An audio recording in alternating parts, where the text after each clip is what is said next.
Waamicha hiriira nagayaa. Hiriirri nagayaa tokko gurmuu Amnesty International Columbia University keessatti argamuun Maarchii 22 bara 2017 magaalaa New York keessatti gaggeeffamuuf jira. Hiriira kanarratti Oromoonni bal'inaan akka nu argaman jechuudhaan gurmuun Amnesty International Columbia University kun dhaamee jira. Hiriira kanarratti guyyaa hiriira kana waan sadiitu ta'a. Wanni ta'u keessaa tokko panel discussion gaggeeffama, lammeessoo hiriira gaggeeffama, sadeessoon vigil light yookaan ammoo dungoo gabbisuun waajjira mootummaa gamtoomanii or United Nations fuulduratti ni gaggeeffama jechuudha.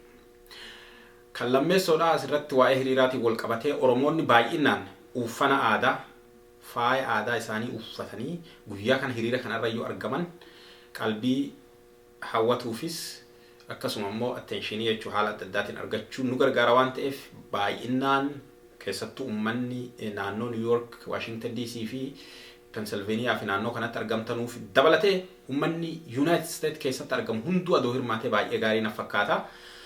Maaniif jennaan hiriirri akkanaa kun gurmuu Oromoo hin taane yoo qindaa'u isa jalqabaa natti fakkaata. Kanaan dura kan qindaa'e dhaga'een beeku gurmuu numattu qindeeffatee numattu hiriira bayaa ture gurmuun biraa dhimma kennaaf tumsa nu godhuuf solidarity Oromoo wajjin yookaan sochii Oromoo mormii Oromootiin solidarity godhanii ka hiriira gaggeeffamu inni kun isa seenaa keessatti isa jalqabaa natti fakkaata. Ka biraa yoo jiraate natti himtu garuu an haga ammaa ka biraa dhaga'een jiru kanaafu baay'inaan itti haa hirmaannu jennee waamicha isinii goona.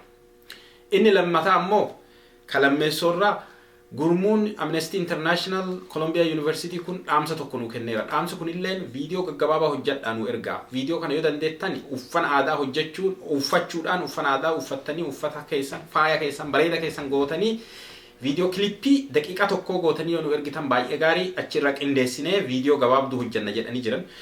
Achi keessa wanni gootan tokko maqaa keessan himattan, lammeessoo bakka jiraattan himtan, sadeessoo Itoophiyaa keessa maaliif akka baqattan himtan, arfeessoo hiriira New York kanarratti akka hirmaattanuuf uummanni biraa akka hirmaatu waamicha gootan jechuudha. Waan kana afur wanni isin gootan fakkeenya moodeelii isaa an amma hojjechuuf deema bifa kanaan kilippii yookaan viidiyoo daqiiqaa tokko haga lamaa hin caalle wantoota bifa an amma godhu kanaan fooyyessuu ni dandeettu adoon dheeressin gabaabduu kilippii gaggabaabaa gootanii nu ergitan hadaraa isin hin jenna.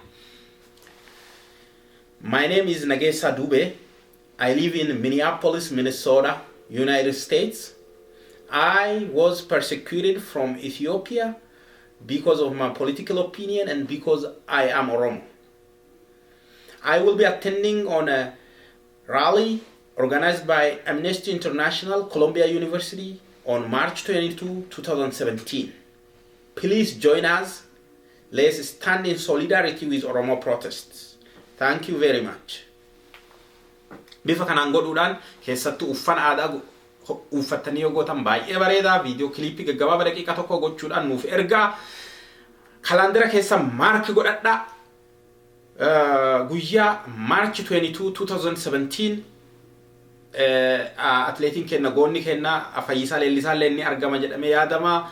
Gaafasitti New Yorkitti Columbia University argamuudhaan manneen barnoota afurirraa barattoonni naannoo san jiran manneen barnoota afurii fi Columbia University waliin qindaa'anii solidarity Oromoo wajjin yookaan Oromoof solidarity argisiisuuf hiriiruuf deemanii Amnesty International Columbia University qindeessee kanaaf irratti haa argamnu caalattu haa guddisnu baay'inaan argamuudhaan miidiyaafis waan adda addaatiif hin qindaa'aa waan ta'e wanni accessii qabaachuu malla nu argama isiniin jedha. Horaa bulaa.